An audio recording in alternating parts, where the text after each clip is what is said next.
కార్యక్రమంలో వచ్చినటువంటి బంజారా కుటుంబ సభ్యుల తరఫున మరొకసారి సీతక్క కూడా రామ్ చేసేవాళ్ళకి తెలియజేసుకుంటూ మరి ముందుగా మనందరికీ తెలుసు అనంతపురం జిల్లా కొద్ది గొల్లపల్లిలో జన్మించి ఈరోజు యావత్ ఎవరిపై ఉన్నటువంటి బంజారా కుటుంబ సభ్యులకు ఒక సన్మార్గంలో నడిపినటువంటి మహనీయుడు ఈరోజు ఆయన 285వ జయంతికి ఇచ్చేసినటువంటి అక్కడ మరొకసారి కూడా స్వాగతం సుస్వాగతం తెలియజేసుకుంటే ఈ కార్యక్రమానికి మనకు టైం లేదు కాబట్టి దయచేసి అక్కడ గారే మాట్లాడతారు. ఎందుకంటే మనకు టైం లేదు.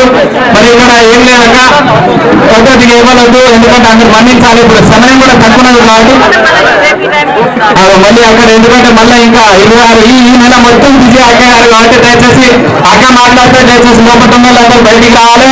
మరి ఏం లేదక్క ఇక్కడ ఉన్నటువంటి ఇక్కడ కూడా చాలా గొప్ప పుణ్యక్షేత్రం కాబట్టి దయచేసి మా బాల బ్రహ్మచారి కిషన్ మహారాజ్ గారు ఈరోజు ముందు పీఠాధిపతిగా ఎన్నో కార్యక్రమాలు చేస్తా ఉన్నారు జాతి కోసం.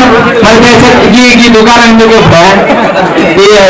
ఎందుకు మీరు మరి ఇది కూడా రేపు చాలా పెద్ద పుణ్యక్షేత్రం ఏర్పడుతున్నదాకా మా ములుగు నుంచి పీఠాధిపతి మీ ఉద్యోగాలు దయచేసి జాతి కోసం ఒక బ్రహ్మచారి ఉంటూ జాతికి సేవ చేసేటువంటి ఇప్పుడు 30 ఏళ్లుగా జాతి కోసం సేవ చేస్తుంటూ మరి నిన్న మొన్న మేము కాశీలో కూడా చాలా పెద్ద శివాలయం కడతా ఉన్నాం. అక్కడ ప్రాణమతానికి కూడా ఒక 45 లక్షలు కూడా మేము రేపు శివలింగం తెస్తా ఉన్నాం. దానికి కూడా మీ చేతుల దగ్గర మేము చేసుకుందాం.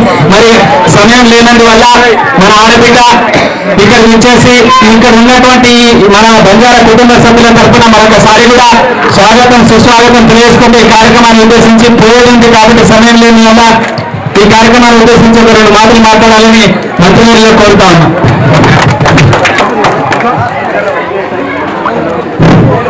ముందుగా ఇక్కడికి వచ్చేసినటువంటి భక్త మహాజనులందరికీ మా ములుగు ఆడబిడ్డ సీతక్క గారికి మరియు మన ముఖ్యమంత్రి గారికి యావత్ తెలంగాణ ప్రజలకు ఈరోజు అధికారికంగా మాకు సెలవును ప్రకటించినందున మేము మీ యొక్క గవర్నమెంట్కి మా బంజారా యావత్ బంజారా తరఫున మేము ఎలాకాలం రుణపడి ఉంటాము. ఎందుకంటే మాకు సెలవును ప్రకటించలేదు ఇప్పటివరకు. ఈరోజు మా యొక్క జాతర మొదలైంది. అలాగే నేను గత ఏడాది మాకు ఎన్నికలు వచ్చింది. ఆ అమ్మవారి ఆశీస్సులతో మీకు ఈరోజు మేము మంత్రిగా చూసినాం. మాకెంతో ఇచ్చిన సంపద. ఎందుకంటే నిత్యం మా ఇంటి ఆడపిల్లలాగా ఒక మంత్రి హోదా కాకుండా అందరూ కలిసిమెలిసి ఉండే తత్వాన్ని మేము ఎక్కడ చూడలేదు. ఇంకా ముందు కూడా మేము మీ ఎన్నెందు ఉంటామని మేము కోరుకుంటున్నాము. చిన్న విన్నపం ఏంటంటే ఈ దేవగిరి పెట్టం ఈ పండుగ ఏంటంటే ఒక మంచిగా కొరత లేదు. అలాగే మాకు ఒక శ్మశాన వాటిక లేక ఎక్కడ పోయినా చెడు కట్టం మీద అభివృద్ధి చేయాల్సి వస్తుంది. మాకు దయచేసి ఒక శ్మశాన వాటిక ఒక వాడే ప్రాంతము ఇది ఒకటి మీ తరఫున మేము కోరుచున్నామక. మేము పెద్దవాళ్ళు జై శివరాం జై భవన్. అది చిన్న కోరిక. ఎందుకంటే అక్క అనుకుంటే అదంతా సేపులే కానీ అది అయిపోతుంది. ఈరోజు ఇక్కడనే ఆ మాట కూడా ఇచ్చిపోతుంది. ఎందుకంటే పెద్ద పనులే చేయండి అదేమో ఇది కాదు. కానీ దయచేసి ఈ రాజకీయ వేదిక కాదు. ఎందుకంటే ఇలాగో కూడా అక్కడ హాలిడే ఎందుకంటే చెప్పిన వెంటనే ప్రకటించి ఇక ముందు నిన్ననే మొన్ననే చెప్పిన నేను కూడా అక్క గారి ఇంటర్వ్యూ మన టూరు బజార్లో 42 నియోజకవర్గాలు 70 నియోజకవర్గాల్లో కూడా ఈ బంజారా వాళ్ళ ప్రభావం చాలా ఉంది. 42 నియోజకవర్గాల్లో 50,000 నుంచి 1,00,000 పైచులకు ఓట్ల నుంచి ఇందాక రేవంత్ రెడ్డి గారు కూడా ముఖ్యమంత్రి గారు కూడా మాట్లాడిందాక ఈ కేవలం గిరిజనులు ఏమంటే ఇంత మెజార్టీ వచ్చిందని చెప్పి ఇందాక వేదిక మీద కూడా ముఖ్యమంత్రి గారు చెప్పిన మేము చాలా రుణపడి ఉంటాం. మరి ఈ కార్యక్రమాన్ని ఉద్దేశించి అక్క గారిని మాట్లాడుతుందిగా కోరుతా ఉన్నాం. జై సేవాలాల్ మహారాజ్, జై సేవాలాల్ మహారాజ్. ఈరోజు మరి మన దేవుడు గిరిజన జాతి ఆరాధ్య దైవము మరి శాంతి ప్రవక్త, శాంతి కోసం ప్రజల సౌభాగ్యం కోసం తన జీవితాంతం మరి అహింసా పద్ధతిలో శాంతియుత మార్గంలో నడిచినటువంటి మహనీయుడు సేవాలాల్ మహారాజ్ గారి యొక్క జయంతిని నిర్వహిస్తున్నటువంటి మా కిషన్ మహారాజ్ చిన్న మహారాజుగా వారి ఆదర్శాలతోటి వారి దారిలో నడుస్తున్నందుకు వారికి ప్రత్యేకంగా అభినందనలు.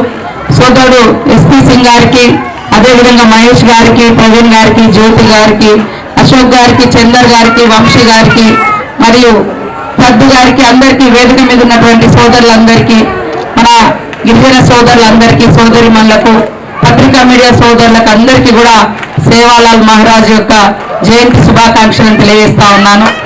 285 సంవత్సరాలకు కూడా మరి జాతులు వారు మనకు చేసినటువంటి సేవను మర్చిపోకుండా గుర్తు చేసుకోవడం అనేది ఈనాటి తరానికి అవసరం. ఎందుకంటే చరిత్రలో ఎంతో మంది మహనీయులు ఆయా జాతుల కోసం, ఆయా కులాల కోసం, ఆయా ప్రాంతాల కోసం పరితపించారు. కానీ వారికి మనం ఏమి ఇవ్వాలి అంటే వాళ్ళు ఇచ్చినటువంటి ఆదర్శాలు, వారు ఇచ్చినటువంటి గొప్ప విధి విధానాలను మనం అనుసరించి సమాజంలో అంతరాలు లేకుండా, అఘాయిత్యాలు జరగకుండా వారిచ్చినటువంటి బోధనల యొక్క, వారిచ్చినటువంటి మరి దారిలో నడిస్తే సమాజంలో అంతా కూడా సంతోషంగా ఉంటది. కాబట్టి ఈరోజు సీఎం రేవంత్ రెడ్డి గారు కూడా మరి వాస్తవానికి నేను కూడా అక్కడికి వెళ్లాల్సింది ఉండే. మనకి ఇది జాతర పనులతోటి నిన్న జరగాల్సినటువంటి ట్రస్ట్ బోర్డు ఎన్నిక ఈ రోజు అవడంతో మనం ఇక్కడ ఉండిపోవాల్సి వచ్చింది. నేను అది చూసుకొని ఇటు వద్దాం అనుకున్నా, కానీ ఇది కూడా 11 గంటలకు అయ్యేసరికి అటు పోకుండా అక్కడ ప్రోగ్రాం పొద్దున్నే 9 గంటలకు అయింది అసెంబ్లీ ఉండడంతో. సో అట్లయినా మరి నేను ఎప్పటికీ ఇటే వస్తున్నా కాబట్టి దేవుడు నన్ను ఇక్కడికే ఉండాలని ఇటు పంపించిండు. ఆయన సీఎం గారు అక్కడ ఉంటాడని ఆయన అక్కడికి పంపించారు. కాబట్టి గతంలో కానీ ఇప్పుడైనా సీతక్క ఎప్పుడు మీ సీతక్కనే. తప్పకుండా ఈరోజు నాకు ఇచ్చినటువంటి అవకాశం ఏదైతే మంత్రిగా ఉన్నదో అవకాశం కేవలం ప్రజలకు సేవ చేయడానికే తప్ప మన వ్యక్తిగత అవసరాల కోసమో వ్యక్తిగతం కాదు. తప్పకుండా మీరు ఇచ్చినటువంటి ఏదైతే మరి రోడ్డుకు సంబంధించినటువంటి శ్మశాన వాటిక, అదేవిధంగా ఇంకే సమస్య ఉన్నా కూడా ఇవ్వండి, చేసి పెడతానని కూడా ఈ సందర్భంగా తెలియజేస్తూ, ఎన్ని ఆస్తులు వచ్చినా ఎన్ని అంతస్తులు వచ్చినా ఎవరి జాతి వారి యొక్క తరాలను, తాతలను, ముత్తాతలను, గురువులను గుర్తుపెట్టుకొని భవిష్యత్ తరాలకు అందియాలి. ఎందుకంటే అప్పుడే మరి వారు ఇచ్చినటువంటి గొప్ప సన్మార్గంలో ఇప్పుడున్నటువంటి యువత, ఇప్పుడున్నటువంటి పిల్లలు కూడా నడిస్తే మంచి మార్గం అనేది వస్తుంది. అంతేగాని ఇప్పుడు గ్రామం పోతే ఊళ్ళకి వస్తే మరొక దిక్కు ఉక్క గుక్క అని ఏదేదో తాగుతున్నటువంటి పరిస్థితి.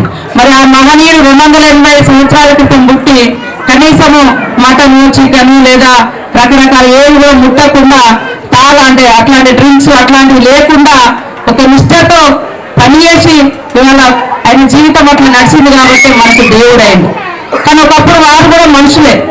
కాబట్టి ఈరోజు మనం ఎందుకు దేవుడు అంటే ఆయన మరి నిష్ఠతో ఇతరులకు హాని చేయకుండా, ఇబ్బంది పెట్టకుండా మంచి మార్గం నడవండి అని బోధనలు చేసి జాతి కోసం ప్రయత్నం జాతి ప్రయోజనాల కోసం ముందుకు వచ్చిండు. ప్రజల ప్రయోజనాల కోసం ప్రజలకు మంచి జరగాలని ఆధ్యాత్మికంగా మరి ప్రార్థనలు చేసిండు.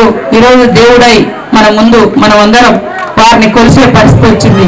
కాబట్టి ఈరోజు మనం దేవుళ్ళని భావించే వాళ్ళందరూ కూడా ఒకప్పుడు మంచి చేసినటువంటి వాళ్ళు. ఇవాళ ఇక్కడ పోతే సమ్మక్క సారలమ్మ కానీ, అక్కడ పోతే మరి ఇప్పుడు సేవాలాల్ గారు కానీ, అదేవిధంగా రాముడు కానీ, ఇంకా శివుడు కానీ, ఇట్లా ఒకప్పుడు వాళ్ళ చరిత్ర అంతా వారు ఉన్నటువంటి చుట్టుపక్కల ప్రజల కోసం మంచి చేశారు కాబట్టే దేవుళ్ళు. కాబట్టి మనం ఇప్పటికీ మనం వాళ్ళను గుర్తు పెట్టుకొని పూజించుకుంటున్నాం.